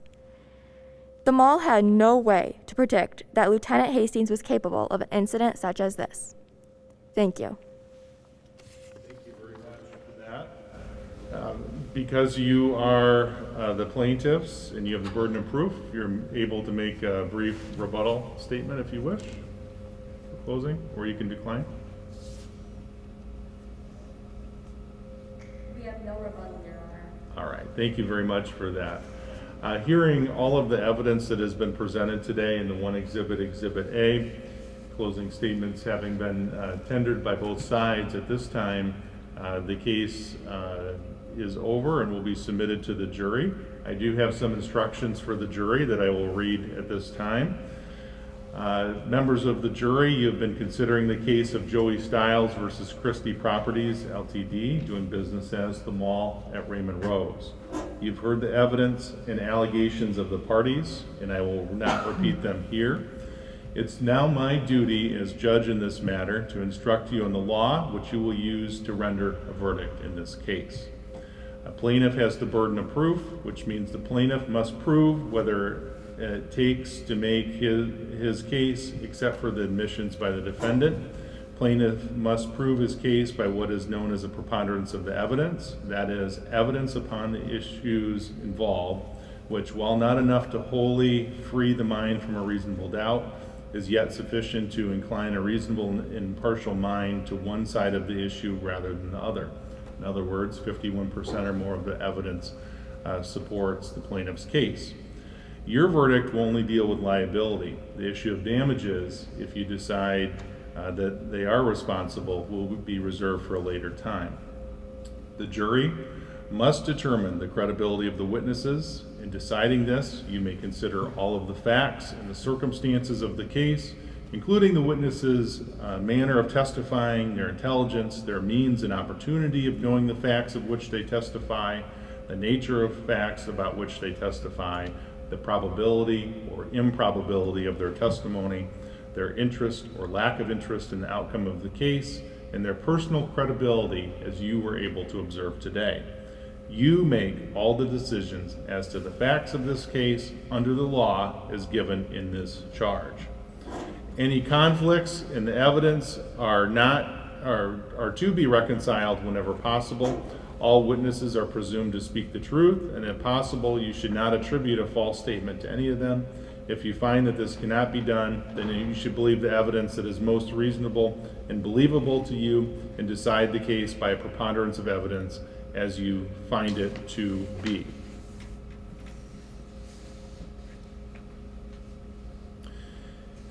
The case before you is one in which the plaintiff must prove by a preponderance of evidence that the negligence of the defendant, if any, was a proximate cause to the injuries to the plaintiff. Ordinary negligence means the absence of or the failure to use the degree of care that it used by ordinarily careful persons under the same or similar circumstances. Before a plaintiff can recover damages from a defendant in a case such as this, there must be an injury to the plaintiff resulting from the defendant's negligence. The plaintiff must prove that the defendant was negligent in one or more ways aligned in order to recover. It is not necessary for the plaintiff to prove that the defendant was negligent in every way that the plaintiff claims. If you find no negligence at all on the part of the defendant, then the plaintiff's case against the defendant ends. An employer may be liable for hiring an employee the employer knows or in the course of ordinary care should have known was not suited for the particular employment, or by retaining them after knowledge of incompetency. However, absent a causal connection between the employee's particular incompetency for the job and the injury sustained by the plaintiff, the defendant employer is not liable to the plaintiff for hiring an employee with that particular incompetency. A defendant may be held liable for any injury when the person commits a negligent act that puts other forces in motion or operation resulting in the injury, when such other forces are the natural and probable result of the act that the defendant committed and that reasonably should have been foreseen by the defendant. When the injuries could not reasonably have been foreseen as the natural, reasonable, and probable result of the original negligent act, then there can be no recovery. If the chain reaction that resulted from defendant's alleged negligence, if any, meets the above test, then the plaintiff may recover. If you believe from a preponderance of the evidence that the plaintiff is entitled to recover, you would find for the plaintiff, and the form of your verdict would be, we, the jury, find for plaintiff and against defendant on the issue of liability. If you believe from a preponderance of evidence that the defendant is entitled to recover, you would find for the defendant, if you believe from a preponderance of the evidence that the defendant is not entitled to recover, you would find for the defendant, and your form would be, we, the jury, find for the defendant and against the plaintiff on the issue of liability. If neither party proves his or her case by a preponderance of the evidence, your verdict would be, we, the jury, find for the defendant.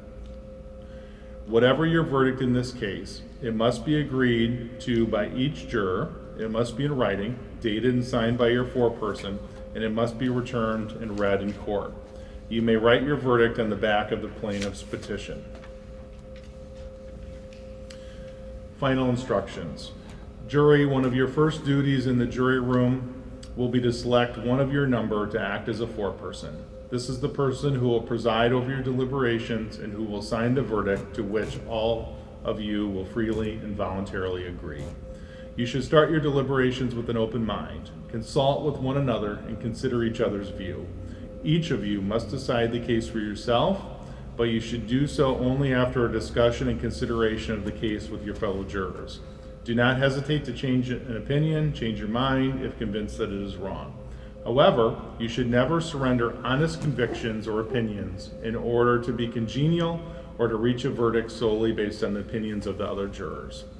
You may now go to the jury room, but do not begin your deliberations until I send you the pleadings and exhibits, which I will do shortly. Then you may begin your deliberations. We are adjourned at this time.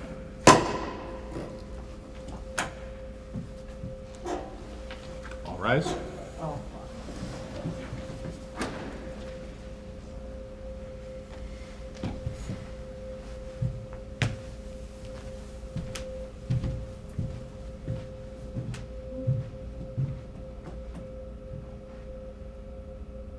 Please be seated. You're back.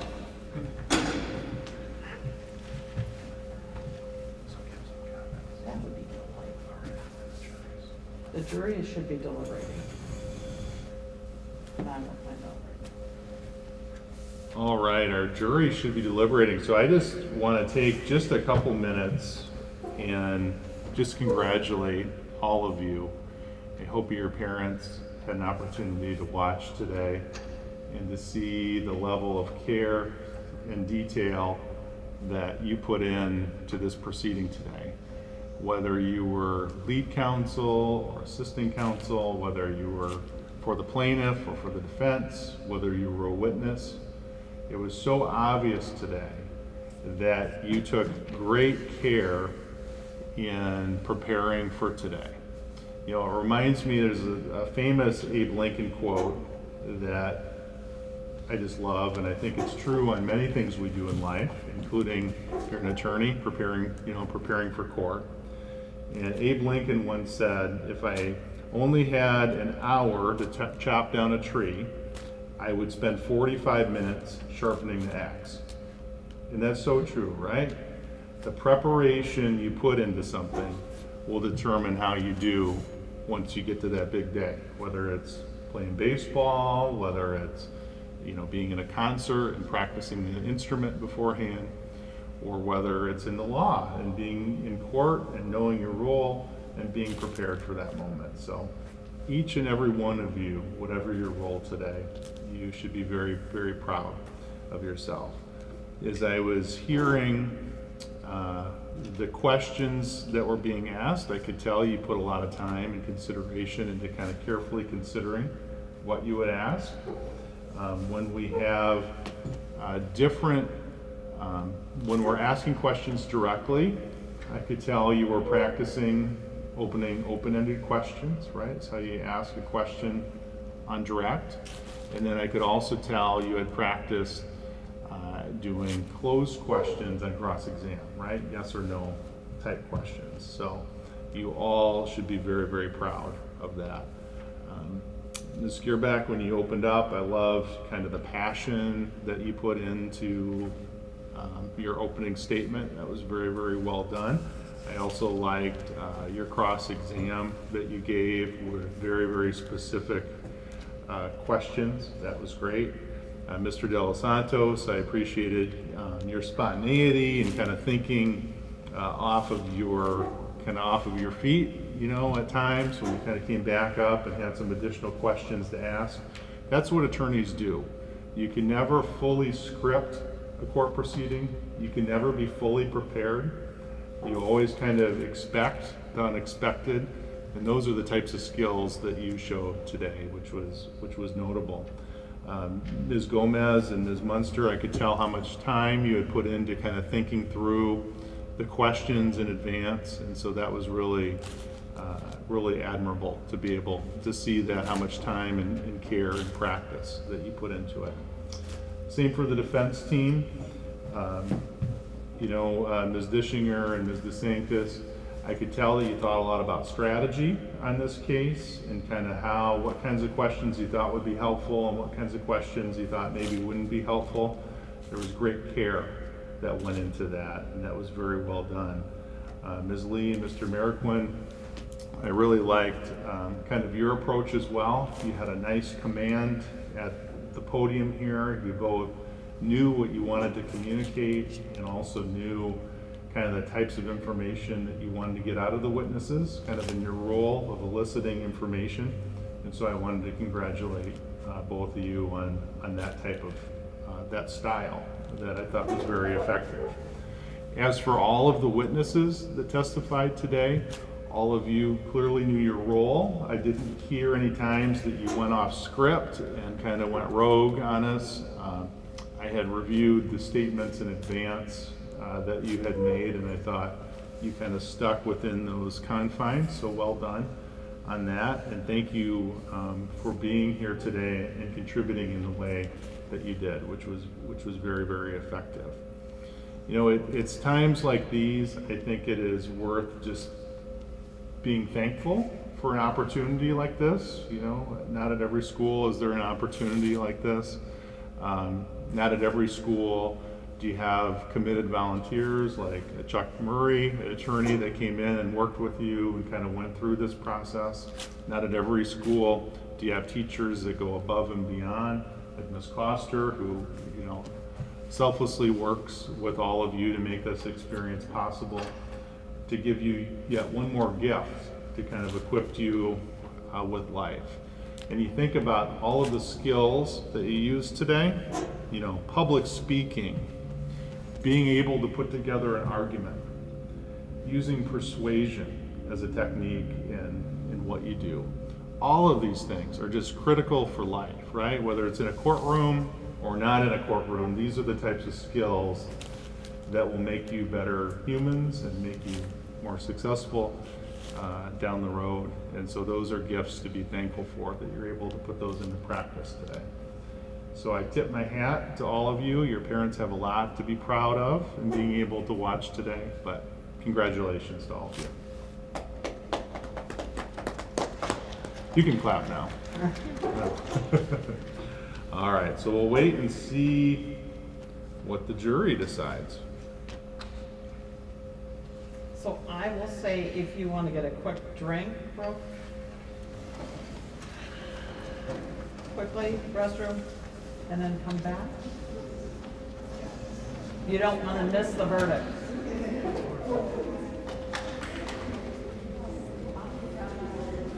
Zach, I don't know how long it'll be. It's okay. Okay. You want me to keep screaming? I would say yes, because I think the parents will know by the reaction. I may move to a mic, because I'm going to do a Google Meet when the verdict comes in. Okay. And then they'll be able to hear it. Okay. Okay? Yeah, we can. Do you want to use that one? Sure. Absolutely. Okay. And you're good with moving over there? I am. Okay. I am. Do you want me to hit mute on this somehow? Yeah, I can show you how to. There is a. Mr. Krause, have you met Mrs. Leniski's husband? Just briefly here today. Yeah. So yeah. Yeah, thanks for, I know how much this means to the kids, so. Oh, yeah, no, absolutely. Yeah. All right, so this is off. This is off, And we'll- okay. We'll turn it back on. Once, again. in a couple seconds. Yeah, sounds good. Yeah. Okay, sounds good. All of Thanks, Ms. Coster's private musings and comments going out on the live stream. I know, Mr. Bowling's been emailing me. Oh, has he? Yeah. He says he is. I have no way of proving it, but. He is. Oh, he would. He is. He would, so. Yes, please, with Mr. Kraus. Yeah, and I will clean up my mess, because I said I took notes for grades. You know, this is their final exam for me. Oh my. Delightful. That's nice. Yes. Check. Well, it just, you know, when you look at all the standards that we have, it really is about 2/3 of a language arts curriculum. It's delightful. Which Kevin and I have always talked about why more people don't do this. Because it's just. You know, I did debate in high school, and it was like what they call a Congress-style debate, which is where basically you're like the United States Congress, and you sit there and everybody argues over different proposals, like you would propose, like bills you propose in Congress. But from when I started as a freshman to when I ended as a senior, just the difference it made on me just being able to speak in front of a crowd, you know, not just having some notes, but not like reading off the script, those kinds of things. And actually, by my senior year, I went to nationals. I won the state of Iowa. Oh, wow. And went to the nationals representing Iowa in Congress-style debate. So. Oh.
All right, everybody may be seated. We'll have the bailiff notify the jury. It's my understanding they have reached a verdict. So we will have them render that verdict here in a moment.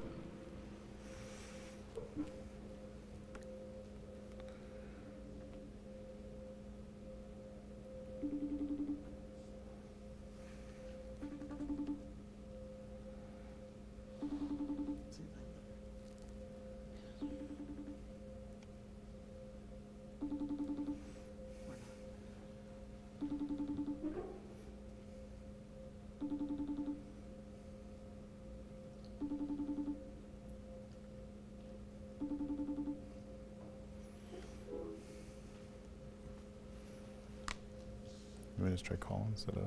I did. Oh, okay. Not FaceTime though.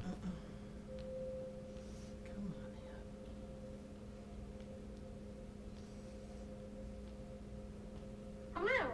Well, Mr. Rue, how are you? I'm good. How are you? We're well. Do you have the jury by you? I do, yes. And do you have your foreperson? He is filling it out, and I'm joining right now. Because we are waiting anxiously. All right. We will be there in just a moment. Okay, sounds good. You want to just do it by phone?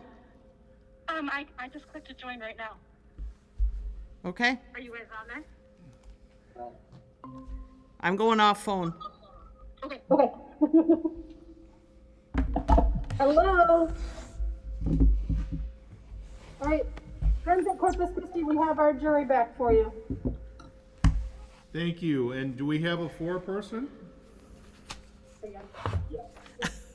All right. And can I have the foreperson at this time please render the verdict of the jury? Good. We, the jury, find for the plaintiff and against the defendant on the issue of liability. All right. I thank the jury for your service at this time and for the effort that you thought you put into your verdict. Plaintiff and counsel, you have heard the verdict that has been rendered, specifically that the jury has come back. They have found for the plaintiff and against defendant on the issue of liability. We will now go ahead and we will set this matter for further hearing on the damages since the plaintiff has proven their case as adjudged by the jury today. We are adjourned.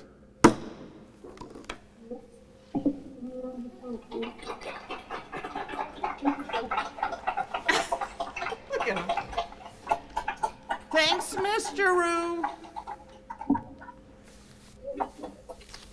Thank you, Corpus Christi. Thank you, Mr. Rue. Thanks, All Saints.